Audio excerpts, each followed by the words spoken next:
Everyone in the courtroom was already on edge when the doors swung open and in walked Chad Langford, the son of a billionaire, wearing designer sunglasses indoors and smirking like he owned the place. It was supposed to be a routine hearing. A few charges, reckless driving, resisting arrest, maybe a slap on the wrist like always. After all, this wasn't his first time standing in front of a judge. But today, something was different. The judge presiding over his case had a reputation, fair, firm, and not the type to be swayed by flashy lawyers or family names. Still, Chad didn't seem to care. He lounged in his seat, checked his phone, and whispered jokes to his lawyer like the courtroom was his private stage. As the judge began to speak, the rich boy interrupted, twice. Laughter echoed from his friends seated in the back. Whispers filled the room. No one could believe the level of arrogance he brought to a courtroom. The judge paused, looked directly at Chad, and asked him to stand. What happened next wasn't just unexpected, it left everyone completely stunned. You could hear a pin drop as the judge started delivering his sentence, not just as punishment, but as a wake-up call that no amount of money or privilege could stop.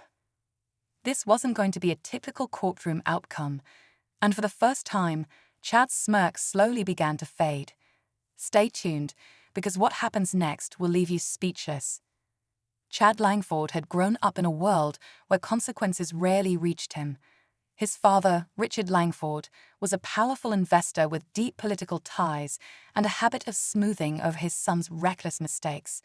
From the time Chad was 16, his rap sheet read more like a resume of poor decisions: speeding tickets in exotic cars, drunken fights outside nightclubs, and the occasional run-in with the police.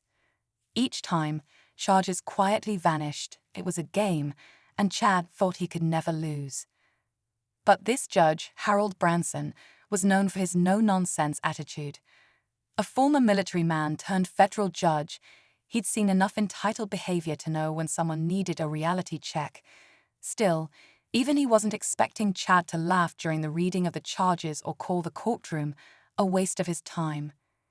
The tension in the room thickened with every word Chad spoke.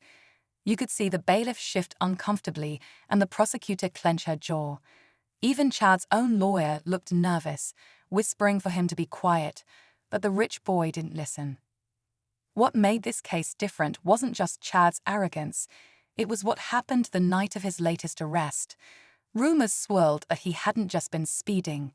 There were whispers of a high-speed chase, near-miss injuries, and even an off-duty officer involved. But none of that had been confirmed in public. Not yet. As the judge leaned forward and tapped his gavel, the courtroom braced for what was coming next. As the courtroom settled into an uneasy silence, Judge Branson peered down at Chad, his expression unreadable. But under that calm exterior, he was already piecing together what he'd heard behind closed doors. This wasn't just a case of a spoiled rich boy showing off. The file in front of him contained a sealed report, details too sensitive for the public, at least for now. Chad had been seen swerving through a residential area, nearly hitting a woman walking her dog. The off-duty officer who chased him on foot had filed a complaint. Still, Chad sat in his seat with a smug grin, twirling his designer sunglasses between his fingers like he was untouchable. In the gallery, a few reporters whispered to each other, sensing that something big was brewing. Meanwhile, Chad's father sat in the back row, arms folded, his phone buzzing every few seconds with messages from his legal team. His jaw was tight, and for the first time, he looked worried.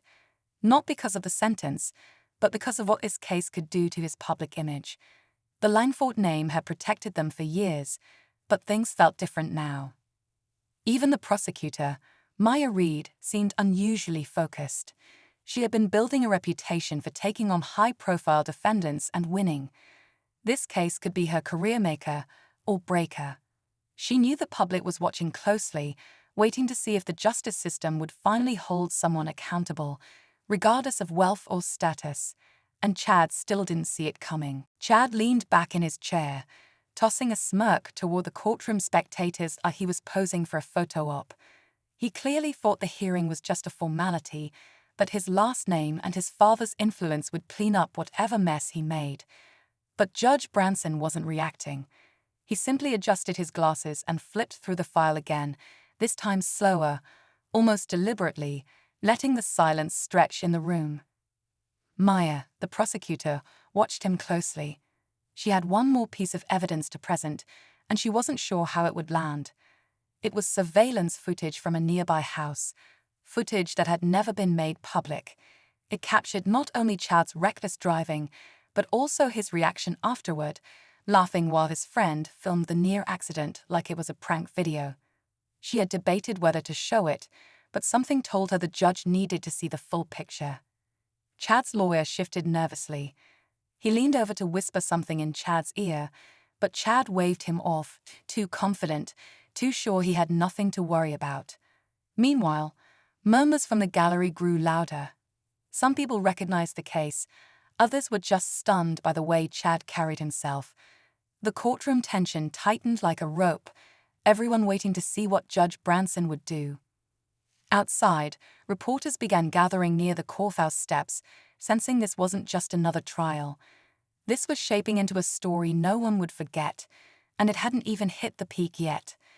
Just as the courtroom settled into uneasy quiet, Judge Branson leaned forward and asked the bailiff to bring in a surprise witness.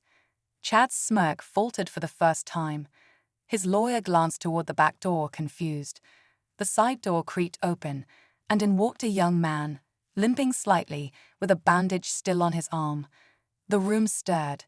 It was Tyler Reynolds, the pedestrian Chad nearly hit weeks ago, someone everyone believed had chosen not to testify. Tyler took the stand, his voice calm but heavy. He described the night of the incident, not just the accident, but what happened after. According to Tyler, Chad not only left the scene, but had also sent someone to offer him cash to stay silent. The gallery gasped. This wasn't just reckless driving anymore. It sounded like witness tampering. Chad's face flushed. For the first time, he looked rattled. His father, seated behind him, stood halfway up in protest before sitting back down, realizing this wasn't something he could control. The judge didn't say a word, only nodded at Maya to continue. She did, presenting phone records showing messages sent from Chad's number and surveillance that placed his car outside Tyler's apartment 2 nights after the accident. Whispers in the courtroom turned to shocked murmurs. This wasn't just a spoiled rich kid being careless. This was starting to look calculated. The entire room now felt like a pressure cooker, ready to explode, no one knowing just how far this case would go. Judge Branson looked down at Chad, now visibly pale and restless in his chair. The silence in the courtroom was thick as the judge finally spoke. This court finds sufficient grounds not only for reckless endangerment, but also for obstruction of justice. Chad's mouth opened slightly, as if to protest, but no words came. His attorney quietly placed a hand on his shoulder, signaling it was over. The judge continued, sentencing Chad to 6 months of community service, specifically at a local trauma center where victims of reckless driving were treated, and a suspended sentence that would turn into real jail time if he violated any part of his agreement. The courtroom murmured again, shocked by the balance between leniency and harsh consequence. But Judge Branson wasn't done. He looked Chad square in the eye. "And before this court adjourns, you will publicly apologize to the victim and the court." Chad hesitated, but stood. His voice trembled as he apologized. Not the smug, performative apology everyone expected, but something quieter, stripped of pride, something real. Then came the twist. As the judge gathered his notes, Maya received a message on her phone and quickly passed it to the bailiff. The judge paused, read it, and glanced up. It seems another witness just came forward, someone claiming Chad was involved in a second, unreported hit and run. Gasps echoed. Chad looked around, panicked. The gavel hadn't even dropped, and his problems were just beginning. What started as a lesson in arrogance had just unraveled into something much deeper. The courtroom quickly emptied after the judge called for a recess, but Chad remained seated, stunned.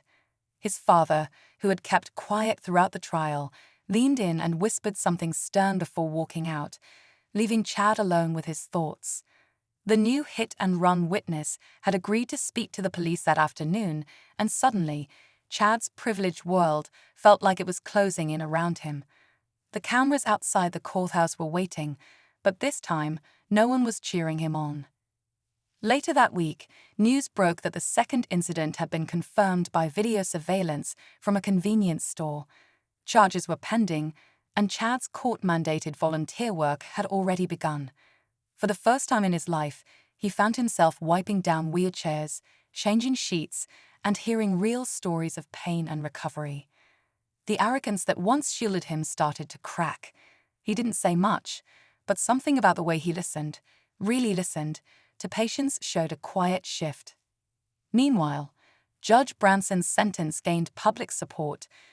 People praised the decision as just, not only for holding someone accountable, but also for allowing growth. Maya went on to recover fully, later starting a campaign about responsible driving that gained traction on campus and online. In the end, Chad didn't just face a legal consequence, he faced himself. And though no one could say what he'd become, the experience had planted a seed of humility. It was a reminder that status doesn't make character. Choices do, and sometimes it takes a courtroom to learn that lesson.